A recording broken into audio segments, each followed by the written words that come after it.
number didn't look real. I sat there at the kitchen island staring at my laptop, and the figure in the wire confirmation just hung there, like it belonged to somebody else's life. $9,200,000. I read it once, then I read it again, and then I picked up my mug of cold tea and somehow my hand wouldn't close around it right and it slipped and hit the tile and exploded into about 400 pieces. I didn't move. I didn't grab a towel. I just looked at the tea spreading across the floor toward the cabinets, and I felt my eyes go hot and I started to cry. Not happy crying. Not the kind you see in commercials. I cried the way you cry when something finally stops. 8 years of it. 8 years of formulating serums in a rented commercial kitchen at 2 in the morning, of mixing batches by hand and burning my forearms on the double boiler, of driving to farmers markets with the trunk full of inventory and praying I'd sell enough to make rent on the lease. 8 years of telling everyone I was fine while I ate the same lentil soup 6 nights a week so I could afford the good packaging. And now a private equity group in Connecticut had bought my little skincare company, the one I'd named after the marsh grass behind my grandmother's old house. And I was, on paper, a wealthy woman. My name is Tessa. I was 31 years old. And the very first thing, my body wanted to do was call my mother and my sister and tell them it was over, we made it, we don't have to scrape anymore. That reflex is what I want you to notice. Hold on to it, because that one impulse tells you everything about the person I was before that morning, and everything about the lesson that was about to walk straight through my front door. I had the phone in my hand. My mother's contact already pulled up. When my husband came in from the hallway, Wes had heard the mug shatter, but he didn't rush over to clean it, and he didn't look at me the way I thought he would. I expected him to be grinning. I expected him to pick me up and spin me around the kitchen like an idiot. Instead, his face was very calm. Too calm. The face of the man who'd already followed a thought all the way down a road I hadn't even noticed forking off. He sat down on the stool next to me and put his hand over my phone. Not grabbing it, just covering it. "Call them," he said. "But don't tell them about this." He nodded at the screen. "Tell them the deal fell apart. Tell them the buyer pulled out at the last minute, the funds are locked up, and you're underwater. Tell them you might lose the house." I laughed, because I thought he was making a weird joke. He wasn't smiling. "One phone call?" he said. "That's all I'm asking. Let them show you who they are before you write a single check. Now, you have to understand who Wes was to me.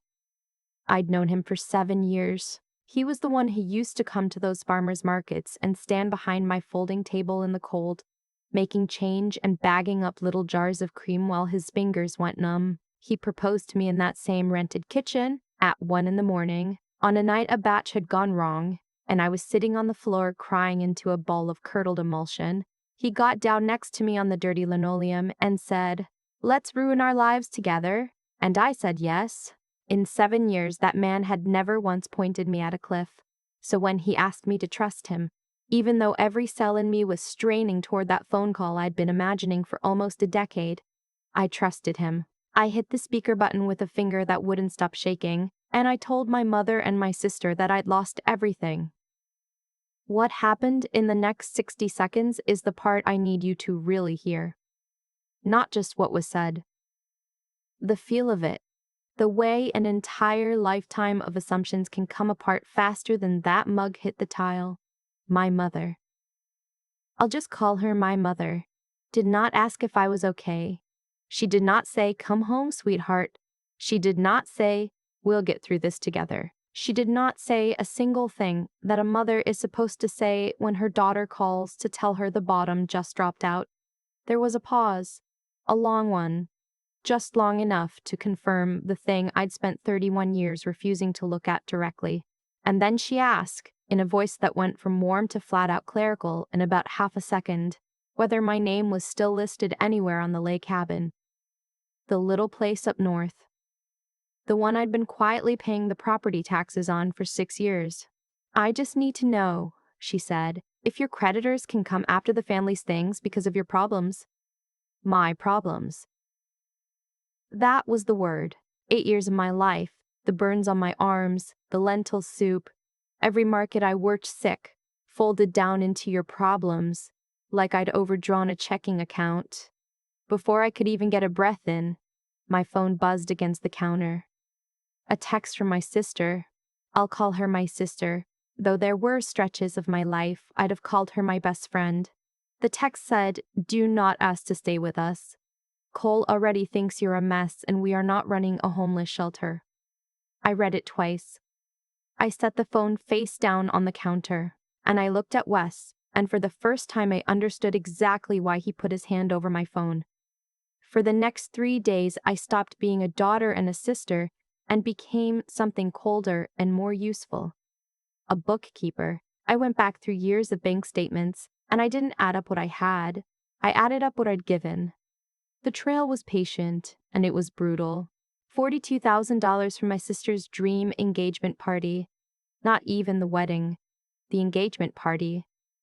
A tented thing on a vineyard with a raw bar and a band, because she'd sent me a Pinterest board and a voice memo where she was crying about how she'd never had anything nice and this was her one chance. They broke up 11 months later. I was still paying off the card I'd floated it on. $11,000. I'd wired my mother for a new furnace before winter. 2 weeks after that wire cleared, Wes was scrolling and found her tagged in a photo album. Cruise ship. The big kind. My mother in a sun hat on a balcony somewhere off the coast of Mexico, holding a frozen drink the size of her head. Caption: "Treating myself. Life's too short." The furnace, as far as I can tell, was never touched. I'd financed a vacation she never bothered to mention. And then, all the smaller ones. The car payments. The just until Friday requests that never had a Friday attached to them. The dental bill. The phone bill. The Coles between jobs envelope of cash. I had been quietly running a private welfare office out of my own bank account for the better part of a decade, and I had been calling it love. What I was finally starting to see, sitting at that island with 3 days of statements spread out like a crime scene, was that they had never once called it that. To them, I wasn't a daughter. I was infrastructure. A utility with a face they recognized, and the second I told that utility it had been shut off, they didn't grieve. They didn't even pause. They just started looking around for the next meter to read. On the 3rd day, I drove up to my mother's house in an old college hoodie with a bleach stain on the sleeve and a pair of jeans I genuinely couldn't remember the last time I'd worn. I parked down the block and walked up. I needed to see it with my own eyes. Whatever was left of the family I'd spend my whole life trying to earn my way into. The driveway told me the whole story before I ever reached the door. My sister's SUV, the one I'd put $4,000 down on, was parked sideways across the bottom of it like she owned the place. A delivery van was idling at the curb and 2 guys were carrying in a brand new sectional, still in the plastic. When I walked in the side door, the kitchen smelled like roasting chicken and butter. And my sister was sitting at the table in a camel coat. I recognized because I'd bought it for her 2 Christmases ago, scrolling her phone. And she looked up at me the way you look at someone whose feelings you've already decided don't require any maintenance. She slid a small plate across the table toward me. On it were the dry, hard end pieces of a loaf of bread. Toast crusts, basically. The parts nobody eats. "You can have those," she said. Honestly, looking a little gone is kind of on brand for the whole broke thing. And here's the thing about that sentence. I'd rehearsed for cruelty. Wes and I had practiced. I knew, intellectually, that this was the role I was playing, but hearing it out loud, in my mother's kitchen, with the chicken smell and the new couch and the coat, something in my chest just went very quiet and very still, like a house when the power cuts out. I sat down. I let my shoulders drop. I made my face look like a defeated woman's face, which for those 3 minutes took almost no effort at all. And then I set my tablet on the kitchen counter, face up, screen on, with a document open across it. Big bold header at the top, offshore store Stuart Regervery, privileged and confidential. Underneath it, a wall of figures and account fragments that looked very serious and meant absolutely nothing. "I need to wash my hands," I said, and I walked back toward the bathroom. But I didn't go in. I stopped in the dark of the hallway and I turned around. and through the gap where the door hadn't quite swung shut, I watched. They didn't even wait for the click of the bathroom door. My mother and my sister moved toward that tablet the way you move towards something you've already decided is rightfully yours. There was no worry on their faces. They weren't thinking about me at all. Their eyes had this bright, hungry, hunting look. The specific glow people get when they think they've stumbled onto a shortcut to money they believe the universe owes them. They photographed every screen with their phones, whispering fast, heads close together, my sister zooming in on the account numbers, my mother saying, "Screenshot it, screenshot all of it." They thought they'd caught me. They thought I'd been sitting on a fortune the whole time, crying poor while I hid millions offshore. And now they had the evidence to come and take it. What they didn't know was that the tablet was mirrored. Every tap, every screenshot, every word they breezed over it was being recorded onto a sync device in our home office 40 minutes away, where Wes was sitting at the desk with a cup of coffee, calmly watching the two of them hand us everything we'd need. What Wes saw the next morning, scrubbing back through that recording, was the thing that changed the whole shape of what came next. Because my sister hadn't just photographed the file. After they finished, she'd opened a browser on her own phone and started searching. And the phrases she typed weren't about helping me, or worrying about me, or asking a single human question. She'd searched how to report hidden offshore income. She'd searched the IRS whistleblower reward program and the form number that goes with it. She'd searched, and I am quoting the recording, whistleblower percent of total recovery. Let me explain that, for anyone who doesn't know, because it matters. The IRS pays people who report tax cheats. If the government collects money based on your tip, you can be awarded a percentage of what they recover. My sister had done the arithmetic in her own kitchen. If she could convince the IRS that my offshore recovery was hidden, untaxed income, $9 million plus in her mind, her cut could be well over $1 million. She was getting ready to file a federal report on me. She was prepared to try to put her own sister in a courtroom, maybe a cell, so she could keep the camel coat and the new couch and the roast chicken dinners. Wes didn't yell. He didn't throw anything. He just watched it twice, and then he picked up the phone and called a man named Mr. Okafor. Mr. IB. Okafor was a forensic financial consultant Wes had done a deal with years back. The kind of person who, in his own words, cleans up messes that are still pretending to be assets. Wes asked him to look into our family. Not me. Them. What Mr. Okafor found was something my mother had genuinely forgotten existed, because forgetting was always her superpower. Almost 12 years earlier, back when she was going through one of her phases, she'd registered an LLC for an event planning business that was going to make her a fortune. Coastline Celebrations, she'd called it. She'd never booked a single event. But she'd done it the way my mother did everything, big and fast and without reading anything. She'd taken out a small business loan against it. She'd signed a commercial lease on a storefront she occupied for exactly 5 months, and then she'd walked away and just let it sit. Dormant. For over a decade. Except a dormant company that owes money doesn't sleep. It accrues. By the time Mr. Okafor pulled the file, Coastline Celebrations LLC was buried under a defaulted business loan, a broken lease judgment, and 12 years of compounding penalties and state tax liens. The whole thing was a sinkhole. $1.8 million deep, and my mother's name was the only one on the door. Mr. Okafor reached out to my mother as a neutral third party. He told her he was a recovery liaison, and that he understood she'd come forward with information about certain offshore holdings. He told her the reward process was very real, very lucrative, but that to qualify, she had to formally document that she had been an active director and controlling officer of the business entities connected to the recovered funds. There was paperwork, naturally. There was always paperwork. My mother, who had spent 58 years believing that the right signature on the right line was the key that unlocked the right door, took the pen. She did not read it. I want to be precise about that, because it's the whole hinge of this thing. She signed a sworn affidavit under penalty of perjury, formally reactivating and confirming herself as the active director and sole controlling officer of Coastline Celebrations LLC. She thought she was signing her way into my $9 million. She had actually just signed her name onto $1.8 million of her own forgotten debt and made it personal and made it due. 2 days later, Wes sent them both a formal notice.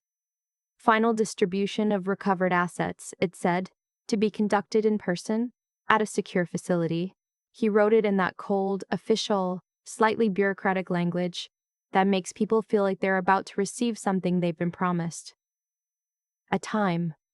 A date. Bring identification. They showed up dressed for it. My mother in the good pearls, the ones she only wore to funerals and to anything she thought might involve money. My sister with a leather folio tucked under her arm like a closing agent.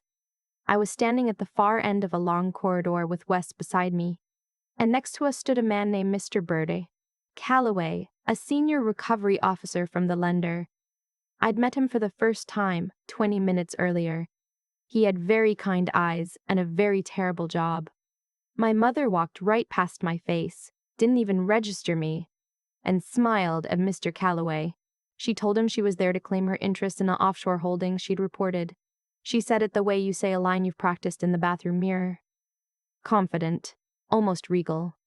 Mr. Calloway did not smile back. He opened a folder and slid out a thick stack of blue-bound documents, and he asked my mother to confirm her signature on an affidavit dated 48 hours earlier. The one where she'd sworn, under oath, that she was the active director and sole controlling officer. My mother nodded so eagerly her pearls bounced. "That's me," she said. "That's my signature." Mr. Calloway's expression didn't change at all. He explained very evenly that by formally reactivating her role as director, she had assumed full personal liability for $1.8 million in defaulted business loans, lease judgments, and accumulated tax liens, effective the moment she signed. He explained that collection would begin immediately. He explained that a lien had already been filed against her home. I have never in my life heard a silence as loud as the one that followed. I watched my mother's hand drift up to her throat and close around the pearls. I watched my sister's face slide from expectant to blank, to something I can only describe as the precise look of a person who has just realized the floor they're standing on was never a floor. It was a tarp. And they'd both just stepped off the edge of the thing it was covering. They hadn't found my fortune. They had legally, voluntarily, and under oath claimed someone else's ruin, and the lender was already moving to take everything attached to my mother's name to satisfy it. 2 days after that, I drove up to the house one final time. There was a sign staked into the front lawn, the lenders, then the counties, the words foreclosure, and notice in that ugly bold red. Planted right in the middle of the grass, I'd paid a landscaping service to keep green for the better part of 6 years. My sister was sitting on a cardboard moving box in the middle of the front room. The camel coat was draped over her shoulders. But it wasn't sitting right anymore. Nothing about her was sitting right. When she saw me, she put her hand out, palm up, the way you do when you've decided in advance that the answer will be yes. "I just need a loan," she said. Her voice was small and fast. 10,000. Just to get us into a rental. Cole left, so I just need first and last and a deposit. That's all. I looked at her for a long time, longer than was comfortable. "I'm bankrupt," I said. "Remember? We're not running a homeless shelter." I watched it land. Then I stepped past her hand and walked into the kitchen. My mother was standing at the sink with her back to me, staring at the wall above it where her hutch full of good dishes used to be. The wall was just a wall now, with the ghost rectangle of clean paint where the cabinet had stood. She didn't turn around. She said to the wall that she couldn't believe I would do this to my own blood, her own daughter. After everything. I didn't argue with her. I didn't explain the affidavit, or coastline celebrations, or the 1.8 million, or the recording, or any of it. There was no version of that conversation that would have changed one single thing inside her, and I think I'd finally accepted that. I just reached up onto the windowsill over the sink where it had sat for 30 years, and I took the only thing in that entire house that had ever genuinely been mine. My grandmother's silver thimble. Tiny, dented on one side. The engraving worn almost smooth. She'd pressed it into my palm when I was 8 and told me that the only things worth a damn in this life are the ones you make with your own 2 hands, and that nobody can ever take those back out of you. I'd left it on that windowsill years ago because the house had felt, back then, like the safest place I knew. I closed my hand around it and I walked toward the back door. Out in the yard, tied to the porch rail by a leash too short for her, was my mother's old basset hound. 13 years old, gray all through the muzzle, cataracts turning her eyes to milk glass, whining low at the moving men tromping in and out of a house that was coming apart around her. I knew with total certainty that my mother had made no arrangement for that dog. She was a loose end. One more thing that would simply be left. I crouched down and unclipped the leash, and the old girl leaned her whole weight into my knees the way dogs do when they've decided you're safe. I walked her around the side of the house to my car, where my mother's longtime neighbor, Mrs. Longtime Neighbor, Petrikis, was waiting on the curb. I handed her the dog's chewed-up blanket and a check for $5,000, drawn on a business account that no lien and no court order in that family was ever going to be able to touch. Enough to cover that old dog's food and her vet bills for whatever time she had left. Then I got in the car, adjusted the mirror, and I drove away from that house, and I have not been back. The court paperwork came through over the next 3 months, a piece at a time. My mother was sentenced to 30 months in state prison, a conviction built on the fraudulent reactivation, the false statements, and the attempted tax fraud she had so enthusiastically tried to hang around my neck. The court ordered restitution of $1.8 million. She had no way on earth to pay, so the lender took the house, the SUV, and the jewelry, including a tennis bracelet I'd given her for her 50th birthday, that I genuinely think she'd forgotten came from me. My sister managed to stay out of prison, but she was permanently barred from holding any fiduciary or licensed financial position, and she'd been one exam away from her own license when all of this started. Her name is attached in the public record to every bit of it. Last I heard, she was working the front counter at a print and shipping shop 2 counties over, telling anyone who'd hold still that her sister stole her entire life out from under her. About 4 months after the sentencing, a letter showed up, yellow legal pad paper, the handwriting cramped and pressed down so hard in places it had torn the page. My mother wanted me to know that the food inside was making her sick, and that, as my mother, she was owed a second chance. She wrote that she had done all of it for the family, that every choice, every dollar, every signature had been about securing a future for her girls. She actually used that phrase, her girls. I read it once, standing at my own kitchen counter. Then I walked it over to the shredder in the corner of the home office, and I fed it in and watched it come out the bottom as confetti. I keep waiting to tell you that I felt some big wave of anger when I did that. I didn't. I'd been carrying around this hot, tight pressure in the center of my chest for as long as I could remember. The feeling of always being one favor, one wire transfer, one good daughter performance away from finally being seen. And when that letter became confetti, I noticed the pressure just wasn't. There was something quieter in its place, something that didn't need anything from anyone. People will tell you that feeling, nothing, is the same as emptiness. It is not. I've learned the difference. Nothing, it turns out, is just what freedom feels like once the noise finally stops.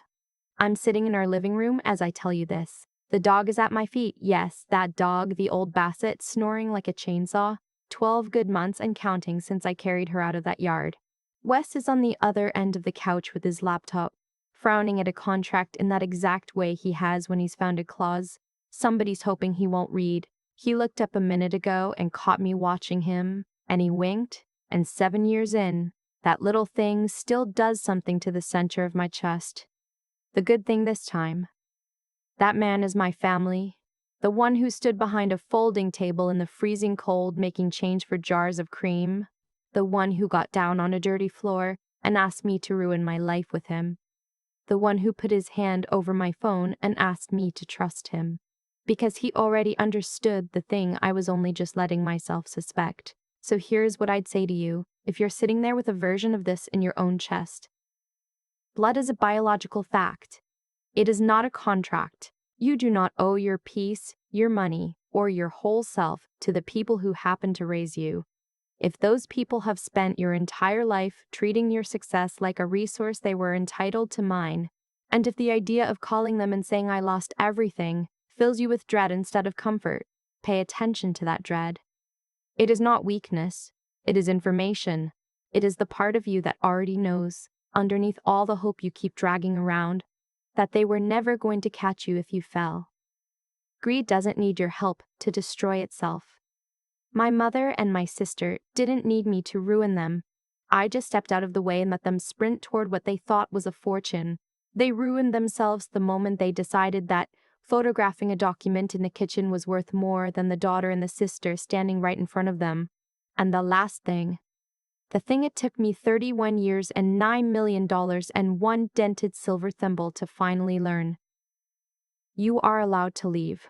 You're allowed to build something good and quiet and entirely your own without their permission, without their blessing, and without them in the room. My name is Tessa. I've got money in the bank, a husband who's seen me clearly since the night I cried into a bowl of ruined face cream, an old dog who isn't mine but is now, and a silver thimble on a chain around my neck that I made into something I get to keep. For the first time in my whole life, I'm not trying to earn my way home. I'm already there. The thing that still catches a micro isn't the cruelty. It's how ordinary it all was. My mother didn't plot for years to ruin me. She just reached for a pen, the same way she'd reached for every easy door her whole life. And she signed without reading. That one habit, wanting the reward without doing the work of understanding it, is the exact thing that buried her under $1.8 million of her own forgotten debt. Cause and effect. She didn't fall into a trap so much as she walked the path she'd been walking for 30 years, and this time the path simply ran out of road. I've thought a lot about why I survived the same family she did, and I keep landing on 3 things I had to build in myself, slowly, sometimes painfully, the way you build muscle. The first is just plain decency. The choice to do the right thing even when no one's keeping score. I gave my sister $42,000 for a party because I wanted to be the kind of person who shows up. The mistake wasn't the giving. The mistake was giving to people who'd never once asked what it cost me. Real decency includes being honest with yourself about who's actually standing beside you. I learned that the hard way, and I'd still rather err toward generous than end up like my mother, who confused taking for surviving. The second is the willingness to see clearly even when it hurts. For years, I refused to add up those bank statements because some part of me knew the total would tell me a truth I wasn't ready for. Wisdom isn't being smart. It's having the stomach to look directly at the thing you've been avoiding. The morning I finally spread those years of statements across the counter, I stopped being a victim and started being a person who knew exactly where she stood. Nothing changed in my favor until I let myself see. And the third is grit. Not the loud kind, the quiet kind that gets up at 2 in the morning to fix a ruined batch, that stands behind a folding table in the cold, that keeps going when no one's clapping. I didn't sell that company because I was lucky. I sold it because for 8 years I refused to quit on something I made with my own 2 hands. The same hands my grandmother pressed that little silver thimble into when she told me nobody could take my work back out of me. If you take anything from what happened to me, take this. Build those 3 things in yourself before you build anything else. Be the kind of person who gives honestly, sees honestly, and outlasts the hard part. Money didn't save me. Wes didn't save me, though he loved me through it. What saved me was that when the floor finally dropped out, I'd quietly become someone strong enough, clear-eyed enough, and decent enough to stand on my own.